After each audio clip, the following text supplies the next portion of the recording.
আসসালামু আলাইকুম। পুলিশ তো 5 আগস্টের মধ্যে দিয়ে পুলিশের মেরুদণ্ড ভাঙাই হয়েছিল এবং এটা প্রিপ্ল্যান। আপনারা যদি মনে করেন যে 5 আগস্টে যা হয়েছিল এর মধ্যে দিয়ে কি অভ্যুত্থান হয়েছে, তারপরে পুলিশ সব ঘর ছাড়া হয়েছে, দেশ ছাড়া হয়েছে, ব্যাপারটা কিন্তু তা না।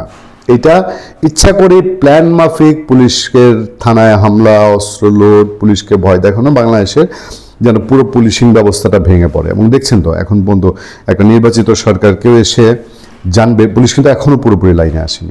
নির্বাচিত সরকার এসছে কিন্তু পুলিশের ধরেন এখনও তো রিসাফল করতে হচ্ছে। পুলিশের আইজিপি চেঞ্জ হলো, তারপরে ডিএমপি কমিশনার এখনও জাস্ট আগেরটা বিদায় হয়েছে, ওই যে ভারতের সাথে যুদ্ধ করা লোকটা, সে বিদায় হয়েছে। কিন্তু নতুন ডিএমপি কমিশনার এখন আমি যখন আলোচনা করছি এই আলোচনা, তখন পর্যন্ত নতুন ডিএমপি কমিশনার নিয়োগ দেওয়া হয়নি। ডিএমপি কমিশনারের উপরে ঢাকার পুলিশের চেইন অফ কমান্ড অনেকটা নির্ভর করে। দায়িত্বে আছেন একজন, তাকে ছোট করে বলছি না, অফিসিয়ালি একজন ডিএমপি কমিশনার পূর্ণাঙ্গ আর ভারপ্রাপ্ত তো পার্থক্য আছে।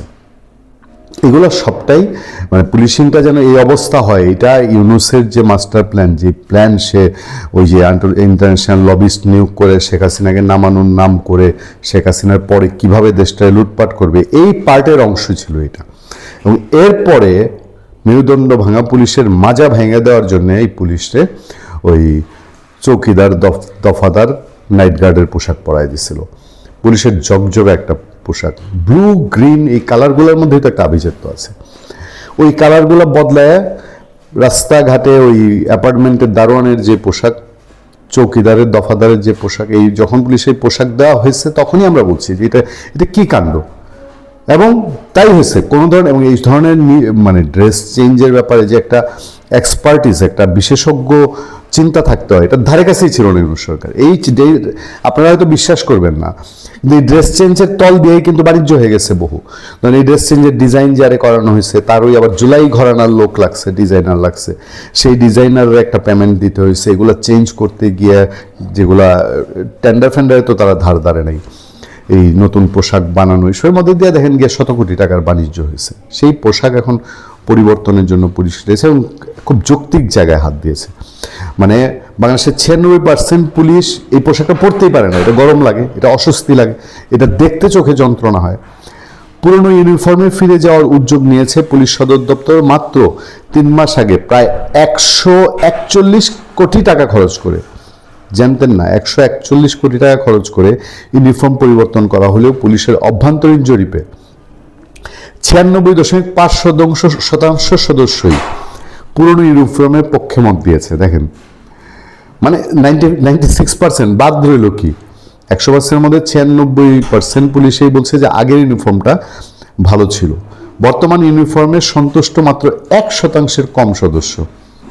ওই যে মানে রুচির দুর্ভিক্ষ তো কিছু লোকের পৃথিবীতে থাকেই, পুলিশের মধ্যে 1% কম এই এখন যে ইউনুস সরকার যে পোশাকটা পরাইছে এটার মধ্যে তারা খুশি। নতুন ইউনিফর্মের সবচেয়ে বেশি বিরোধিতা এসেছে ট্রাফিক পুলিশের সদস্যদের দিক থেকে। নাম প্রকাশে অনিচ্ছুক কর্মকর্তারা বলেছেন, রাতের বেলা এই ইউনিফর্ম স্পষ্টভাবে চোখে পড়ে না, এটা একটা কানা ইউনিফর্ম, আন্দা আন্দা লাগে। পুলিশ সদর দপ্তরের সহকারী মহাপরিদর্শক এইচ.এম. সাদাত হোসেন বলেন, আমরা যথাযথ প্রক্রিয়ার মাধ্যমে সরকারের কাছে আমাদের জরিপের ফল তুলে ধরব।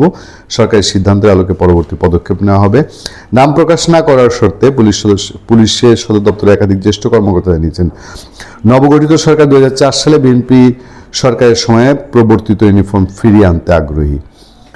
মানে বিএনপি যে ইউনিফর্মটা দিয়েছিল সেটা ফিরিয়ে আনতে চায়। 24 জানুয়ারি বাংলাদেশ পুলিশ সার্ভিস অ্যাসোসিয়েশন বিবৃতি জানায় যে এই ইউনিফর্ম নির্বাচনের সময় সদস্যদের গায়ের রং, দেশের আবহাওয়া এবং তাদের মতামত উপেক্ষা করা হয়েছে। এটা আমি আপনাদেরকে এর আগেও জানিয়েছিলাম। তারপর এসব আপত্তির পাশাপাশি নতুন ইউনিফর্মের কাপড়ের মান নিয়েও প্রশ্ন উঠেছে। এই যে 141 কোটি টাকা দিয়ে নতুন ইউনিফর্ম দিচ্ছে, এটার কাপড়টাও পচা। পুলিশ সদপ্তরের তথ্য মতে ল্যাবরেটরি পরীক্ষায় দেখা গেছে শার্টের কাপড় চুক্তির শর্ত পূরণ করেনি। সুতার ঘনত্ব নিয়েও এখানে ভেজাল আছে। দীর্ঘ সময় বাইরে ডিউটি করা পুলিশ সদস্যদের জন্য কাপড়ের ঘাম শোষণের ক্ষমতা থাকা অত্যন্ত জরুরি, কিন্তু এই নতুন পোশাকে, ইউনুসের পোশাকে এটা নাই। এবং ইউনুস 141 কোটি টাকার এই পোশাক পুলিশকে পরাতে বাধ্য করেছে। আমার ধারণা এইটার পেছনে পুলিশকে দুর্বল করার একটা ষড়যন্ত্র আছে। পুলিশের রাইফেলেরা কায়রা নিতে চাইছে না, যে পুলিশের কাছে খালি লাঠি দিবে, ঠেঙ্গা দিবে, পুলিশকে পুরোপুরি চৌকিদার বানাবে। ভালো থাকবেন, সুস্থ থাকবেন। আপনার সাথে আমি আতিক রহমান, পূর্ণিয়া।